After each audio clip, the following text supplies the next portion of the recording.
하나님 감사 속에 풍성한 삶의 비결을 담아 두셨습니다. 우리 비결에 관심이 많습니다.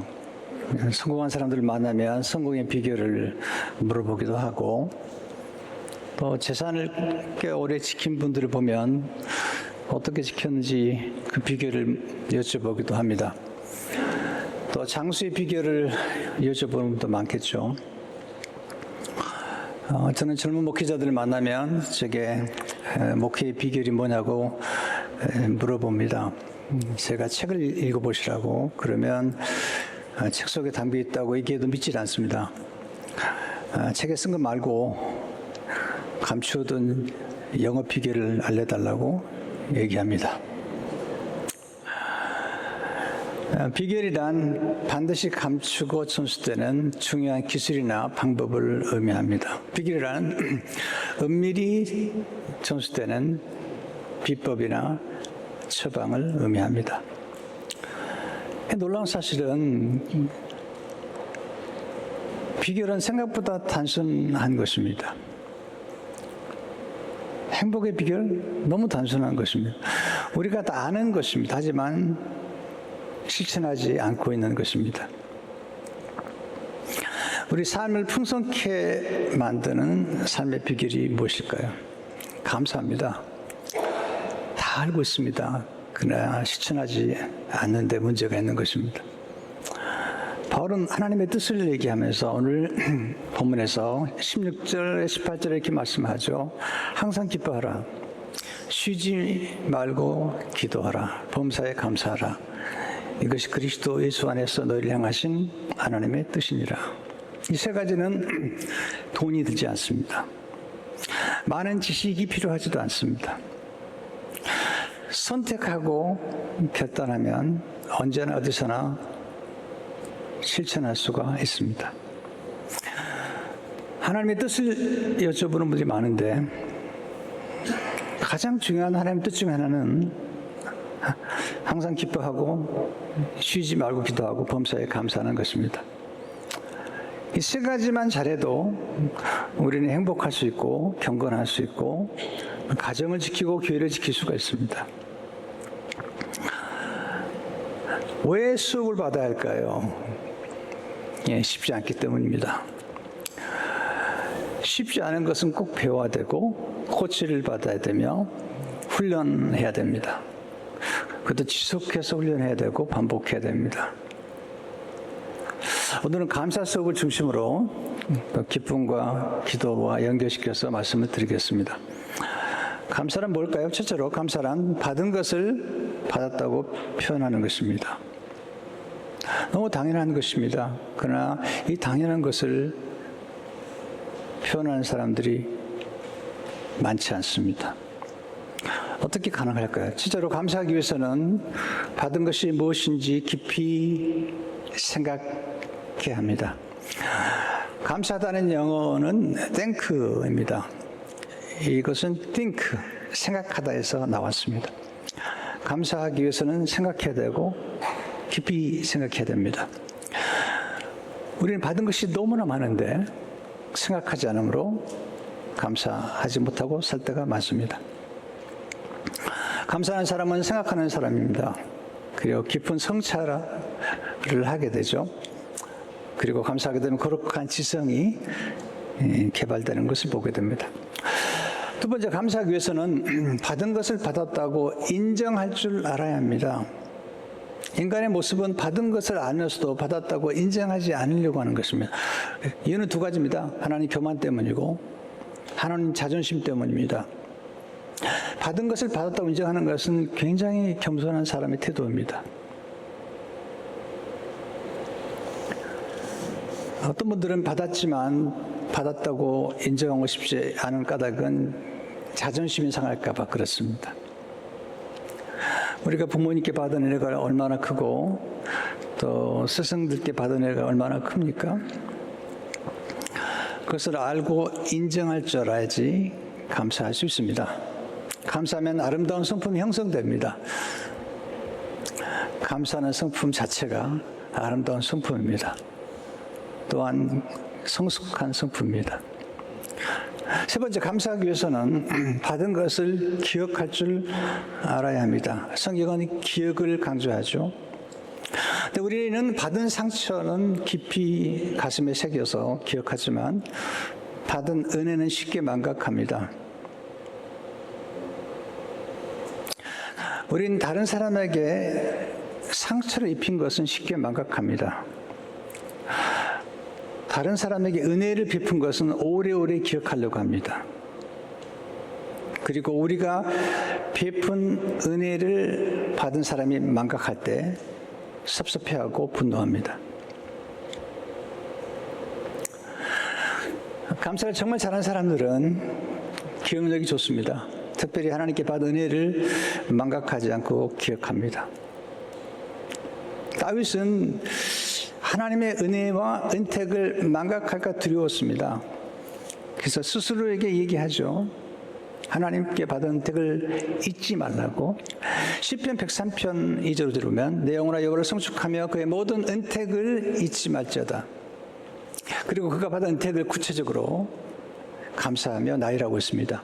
그러니까 내 모든 죄악을 사하시며 내 모든 병을 고치시며 내 생명을 파멸해서 성령하시고 인자와 긍휼로 관을 씌우시며 좋은 곳으로 내 소원을 만족하게 하사 내 청춘을 독수리같이 새롭게 하시는도다. 다해서 하나님께 받은 은혜를 잊지 않았습니다. 스스로가 망각할까 봐 자기 스스로에게 잊지 말라고 스스로에게 권면하고 있습니다. 감사란 받은 은혜를 세어보는 것입니다. 받은 복을 세어보는 것입니다. 질투란 남이 받은 복을 세어보는 것입니다. 감사하면 거룩한 기억력이 개발됩니다. 하나님은 우리가 받은 복을 기억하기를 원하십니다. 기억한다는 것은 기념하는 것이고 또 기념할수록 똑같은 은혜가 반복되는 것을 보게 됩니다. 네 번째, 감사하기 위해서는 받은 은혜를 구체적으로 표현할 줄 알아야 합니다. 감사하는 마음을 가진 것은 훌륭합니다. 그러나 그것 가지고는 안 됩니다. 예수님께서 10명의 나병 환자를 고쳐주셨는데 예수님께 와서 감사를 표현한 사람은 한 명뿐이었습니다. 저는 10명 모두가 감사하는 마음을 가졌다고 생각했어요. 그러나 예수님께 와서 감사를 표현한 사람은 사마리아 사람, 그것도 이스라엘 사람이 아니라 사마리아 사람, 이방 사람이 와서 예수님 앞에 경배하며 예수님께 감사를 드렸습니다. 누가복음 17장 15절 16절을 보게 되면 그 중에 한 사람이 제가 낳은 것을 보고 큰 소리로 하나님께 영광을 돌리며 돌아와 예수의 발 아래 엎드려 감사하니 그는 사마리아 사람이라. 예수님이 감격하셨습니다. 그리고 물어보십니다. 17절에서 예수께서 대답하여 이르시되 10사람이 다 깨끗함을 받지 아니하느냐? 그 9은 어디 있느냐? 감사를 표현한 사람은 10사람 가운데 한 사람뿐입니다. 그래서 한 사람이 돋보이는 것입니다. 여러분 주위를 보세요. 그리고 우리 곁을 보시면 사실은 감사하는 사람이 적습니다. 9명은 감사하지 않습니다. 한 명이 감사를 표현하는 것입니다. 감사를 표현하면 어떤 놀라운 일이 전개될까요? 덤으로 임하는 은혜가 있습니다. 누가복음 10장 19절을 보게 되면 그에게 이르시되 일어나 가라 내 믿음이 너를 구원한다니라 하시더라. 육체적으로 치유받을 뿐만 아니라 영혼까지 구원을 받게 됩니다. 감사하게 되면 더 큰 은혜를 받게 됩니다. 감사는 좋은 것을 끌어오는 자습과 같습니다. 감사만 표현력이 개발됩니다. 다섯 번째, 감사하기 위해서는 감사의 대상을 잘 알아야 합니다. 누구에게 감사해야 될까요? 첫째로 하나님께 감사로 영광을 돌려야 합니다. 우리가 받은 모든 은혜의 원천은 하나님께로부터 온 것입니다. 사마리아 사람이 예수님께 와서 감사드린 것은 그가 하나님께 영광을 돌리기 위해서 감사한 것입니다. 하나님 감사로 제사를 드린 사람을 기뻐하십니다. 시편 50편 23절에 보면 감사로 제사를 드리는 자가 나를 영화롭게 하나니 그 행위를 옳게 하는 자에게 내가 하나님의 구원을 보리라. 그 원천, 우리의 축복과 그리고 은혜의 원천이 하나님이시잖아요. 우리를 치료하시는 것도 하나님이시잖아요. 사도 바울은 인류의 타락을 얘기하면서 하나님을 알면서도 감사하지 않은 사람들을 고발하죠. 로마 7장 20절 21절을 보게 되면 창세로부터 그의 부지하는 것은 곧 그의 영원하신 능력과 신성이 그가 만드신 만물에 분명히 보여 알려졌나니 그러므로 그들이 핑계하지 못할지니라. 하나님을 알되 하나님을 영화롭게도 아니하며 감사하지도 아니하고 오히려 그 생각이 허망해지며 미련한 마음이 어두워졌나니. 무신론자들의 슬픔은 어디 있죠? 많은 무신론자들이 불행하게 살았고 그리고 나중에 가면은 진짜 힘들게 세상을 떠난 사람들이 많아요. G.K. 체스터턴이 이런 유명한 말을 남겼죠. 무신론자가 진심으로 감사함을 느끼는데도 감사 대상을 찾을 수 없을 때 그것이 그의 최악의 순간이다. 우리 인간은 누구나 감사할 마음이 있어요. 그렇지만 그 감사할 대상을 모르고 무신론도 믿는 거거든요. 신이 없다고 스스로 믿는 거거든요. 그런 사람은 진짜 최악의 상황을 경험하게 되는 것입니다. 둘째로 은혜를 베풀어 준 사람에게 감사를 표현해야 됩니다. 하나님께만 감사를 표현해서는 안 되고요. 사람에게도 표현해야 되죠. 다윗이 하나님의 은혜에 감사하지만 다윗이 왕국을 세우기까지 그를 도와줬던 수많은 사람들 또 장소들을 다 성경에 기록하면서 칭찬하고 그 공헌을 인정하고 감사하고 있습니다. 바울도 하나님께 감사했지만 그의 서신에 보면 그와 동행했던 수많은 사람들의 이름을 기록하고 기념하고 심지어 로마서 16장에 보면 그와 동역한 사람들의 이름을 쭉 나열하고 있습니다. 우리는 하나님께 감사할 뿐 아니라 부모님과 스승님께 또 좋은 의사 선생님들께 감사해야 됩니다. 두 번째로 감사란 믿음으로 장차 받을 것을 미리 감사하는 것입니다. 자, 받은 것을 받았다고 감사하는 것도 어려운데 아직 받지 않은 것을 미리 받은 것처럼 고백하고 감사하는 것은 놀라운 일인 것입니다. 간구의 기도보다 더 하나님이 기뻐하시고 감동을 받는 것은 감사의 기도입니다. 아직 받지 않았는데 받은 것으로 믿고 감사하는 것, 하나님의 마음을 움직이는 가장 강력한 기도일 뿐 아니라 하나님을 좀 당황하게 만드는 기도 중 하나입니다. 예수님은 믿음으로 기도하고 구한 것은 이미 받은 것으로 믿으라는 거예요. 아직 현실되지 않았지만 받은 것처럼 믿으라는 거죠. 마가복음 11장 24절을 보게 되면 그러면 내가 너에게 말하니 무엇인지 기도하고 구하는 것은 받은 줄로 믿으라. 그리하면 너에게 그대로 되리라. 아직 현실이 되지 않았지만 미리 기도하고 미리 감사하는 것입니다. 저는 이런 믿음을 많이 가지고 실천해 보았습니다. 교회 건축할 때도 아직 에스크로도 안 들어갔지만 이미 에스크로가 끝나가지고 입당하는 모습을 그리면서 상상하면서 감사했던 적이 있습니다. 그리고 진짜로 그대로 되었습니다. 제가 THM 공부를 하고 과정을 마치는데 논문이 끝나지 않아서 졸업하지 못할 때 믿음으로 기도하기 시작했습니다. 졸업식에 참석해서 학위를 받고 기뻐하는 상상을 하면서 그림을 그려본 적이 있고 그리고 그대로 되었습니다. 하나님 우리의 믿음 보시고 역사하시고요. 믿음을 칭찬하시는 거죠. 수르보니 교회 가나안 여인이라고 그러죠. 딸의 귀신이 들렸습니다. 예수님께 나왔을 때 예수님께 나와서 부스러기 은혜라도 주십시오. 이방 여인에게 베풀 은혜가 없다고 한번 거절해 보신 거거든요. 그랬더니 부스러기 은혜 주십시오. 그때 예수님께서 칭찬하시죠. 내 믿음이 크도다. 마태복음 15장 18절을 보게 되면 예수께서 대답하여 이르시되 여자야 내 믿음이 크도다. 내 소원대로 되리라 하시니 그때로부터 그의 딸이 나으니라. 마가복음 보면 스루보니 여인이라고 그러는데 똑같은 얘기가 나오죠. 28절 19절에 보면 7장 28절 9절에 보면 여자가 대파 이르되 주여 올소이다마는 상 안의 개들도 아이들이 먹던 부스러기를 먹나이다. 예수께서 이르시되 이 말을 하였으니 돌아가라 귀신이 내 딸에서 나갔느니라 하시매, 이 말을 하였으니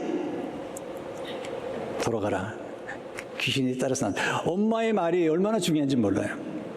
엄마의 믿음이 얼마나 중요한지 몰라요. 이 딸이 가진 믿음이 아니에요. 딸의 언어가 아닙니다. 엄마의 말이, 엄마의 기도가, 엄마의 믿음이 딸을 치유한 것입니다. 예수님은 어머니의 믿음을 보시고 딸을 고쳐주셨습니다. 어머니의 말을 들으시고 딸을 고쳐주시는, 우리 언어가 우리 미래를 창조합니다. 말은 창조력입니다. 말은 치유력입니다. 말은 감화력입니다. 말은 관계를 맺는 능력입니다. 말은 화해력입니다. 세 번째, 범사에 감사할 때 놀라운 기적을 경험하게 됩니다. 바울은 감사할 때 감사할 마음이 있거나 감사하는 일에 감사하는 게 아니라 범사에 감사하라. 이건 명령이죠. 18절 다시 보세요. 범사에 감사하라. 이것이 그리스도 예수 안에서 너희를 향하신 하나님의 뜻이니라. 어떻게 가능하죠? 좋은 일은 얼마든지 감사할 수 있죠. 그런데 어려운 일을 당하거나 실직이나 실패나 가난이나 고난, 역경이나 질병 이런 것들이 왔을 때 어떻게 감사할 수 있죠? 첫째로 하나님의 섭리를 믿을 때 범사에 감사할 수 있습니다. 무슨 섭리죠? 로마서 8장 18절의 말씀이죠. 제가 너무너무 좋아하는 말씀. 우리가 알거니와 하나님을 사랑하는 자, 그의 뜻대로 부르심을 입은 자들에게는 모든 것이 합력하여 선을 이루느니라. 저는 이 말씀을 확실히 믿는 사람이에요. 바울이 지금 감옥에서 옥중 서신을 쓸 때도 바울은 합력하여 선을 이루시는 걸 봤습니다. 그 옥중에서 서신을 썼고 옥중에서 전도하고 옥중에서 가이사 가족들에게 복음을 전했습니다. 요셉이 어떻게 감사할 수 있었죠? 하나님의 섭리 가운데 그가 미움을 받고 배척을 당하고 거절을 당하고 그리고 착한 일을 했음에도 불구하고 감옥에 들어갔지만 그가 하나님의 섭리를 믿었을 때 나중에 그런 감사할 수가 있었던 것입니다. 두 번째, 하나님의 역전의 드라마를 믿을 때 범사에 감사할 수 있습니다. 성경에 나오는 인물들의 특징은요, 다 역전의 드라마입니다. 사라도 그렇고 모르드게도 그렇고 다윗도 그렇고 그중에 다니엘도 그렇잖아요. 다니엘이 기도하면 사자굴에 들어가는 걸 알았습니다. 근데 그런 기도하고 감사합니다. 다니엘 10장 10절에 보게 되면 다니엘이 서서히 왕의 도장에 찍힌 것을 알고도 자기 집에 돌아가서는 윗방에 올라가 예루살렘으로 향한 창문을 열고 여기서 중요한 전에 하던 대로 습관이죠. 하루 3번씩 무릎을 꿇고 기도하며 그의 하나님께 감사했더라. 이때가 좀 계산해 보면요, 다니엘이 한 80쯤 됐을 때입니다. 어떤 분들은 나이가 들어갈수록 신앙이 깊어지는 분이 계시고요. 어떤 분은 나이가 들어가면서 신앙을 잃어버려요. 너무 안타까운 일입니다. 감사했습니다. 감사해도 사자굴에 들어갔죠. 근데 사자굴에 들어가 보니까 거기 하나님 기다리고 계신 거예요. 거기서 역전의 드라마가 전개가 됩니다. 세 번째, 고난의 신비를 믿을 때 범사에 감사합니다. 고난의 신비. 하나님 고난을 통해서 역사하시고 연단하시고 오히려 큰 기적을 일으켜 주시는 겁니다. 예수님 십자가 때문에 우리가 구원을 받았잖아요. 고난의 신비를 알아야만이 범사에 감사할 수 있습니다. 고난을 좋아할 사람이 누가 있겠습니까만은 고난은 신비로운 거예요. 변장된 축복인 것입니다. 그래서 하나님의 사람들은 고난 중에도 감사했죠. 야고보서 1장 2절 3절을 보게 되면 내 형제들아 너희가 여러 가지 시험을 당하거든 온전히 기쁘게 여기라. 이는 너희 믿음의 시련이 인내를 만들어낸 줄 너희가 알미라. 인내가 있으면 온전에 조금도 부족함이 없대요. 저는 깨달았습니다. 고난이나 문제가 얼마나 축복이 되는 가를 성경을 통해서 제 삶을 통해서 경험했습니다. 문제가 없으면 기적도 없습니다. 모든 기적은 문제 때문에 생긴 것입니다. 문제가 클 때 기적도 큽니다. 작은 문제는 작은 기적을 창조합니다. 그럼 모든 문제가 다 기적이 됩니까? 그렇지 않습니다. 감사할 때 문제가 기적이 되는 역사가 일어납니다. 이게 전환점인 거죠. 터닝 포인트인데요. 고난이 축복이 될 수 있는 터닝 포인트가 감사에 있습니다. 여러분, 감사할 때 적은 것이 많아집니다. 오병이어 기적을 보세요. 감사했더니 오병이어로 남자만 5,000명, 아이들까지 합하면 2만 명을 먹인 겁니다. 감사할 때 죽은 자가 살아납니다. 나사로를 살리실 때 하나님이 예수님이 기도하시고 감사하시잖아요. 네 번째, 영적인 시야가 넓어질 때 범사에 감사할 수 있습니다. 감사하면 눈이 밝아집니다. 눈이 맑아집니다. 불평하면 눈이 어두워집니다. 감사하면 계속 좋은 것이 보이고, 감사하면 영혼의 시각에서, 인생 전체 사계들의 시각에서 보기 때문에 실패까지도 감사할 수가 있는 거죠. 하나님의 안목으로 과거를 시작할 때 과거가 새롭게 태어납니다. 하나님의 안목으로 과거를 해석할 때 상처를 준 사람을 용서할 수 있습니다. 상처가 영광의 도구인 것을 깨닫게 될 때 범사에 감사하게 됩니다. 요즘 보면 저 사람은 금수저야, 저 사람은 은수저야, 저 사람은 흙수저야, 그렇게 하는데요. 한 분이 그렇게 썼더라고요. 흙수저가 좋은 겁니다. 왜냐하면 생명이 자라는 것은 흙에서 자라게 되어 있습니다. 금에서는 생명이 자랄 수가 없습니다. 모든 생명을 부욕해 만드는 것은 흙입니다. 그래서 흙수저가 좋은 것입니다. 이것은 해석의 문제뿐만 아니라 사실인 거예요. 우리는 흙에서 지음받았고, 흙은 모든 생명의 원천입니다. 흙에서 우리의 모든 먹거리가 나옵니다. 흙은 어떤 것이든지 거부하지 않고 받아서 비료로 만들고, 그리고 생명을 살리는 것이죠. 눈이 열리면 흙수저인 것도 감사하게 되죠. 저는요, 결핍이 저를 만들었어요. 전 가난했거든요. 흙수저거든요, 진짜로. 근데 나의 인생의 결핍이 나를 분발하게 했고, 나로 열심히 살게 만들었고, 나로 감사하게 만들었습니다. 감사함으로 풍성한 축복의 문으로 들어가십시오. 시편 100편 4절을 보게 되면, 감사함으로 그의 문에 들어가며 찬송함으로 그의 궁정에 들어가서 그에게 감사하며 그 이름을 송축할지어다. 이 그의 문이 무슨 문입니까? 하나님의 예배의 문입니다. 하나님의 보좌의 문이죠. 찬송함으로 궁정에 들어가는 것입니다. 감사는 예배의 문으로 들어가는 열쇠입니다. 은혜의 문으로 들어가는 열쇠입니다. 축복의 문으로 들어가는 열쇠입니다. 인생을 역전시키는 거예요. 여러분, 불평은 불행으로 들어가는 열쇠인 거예요.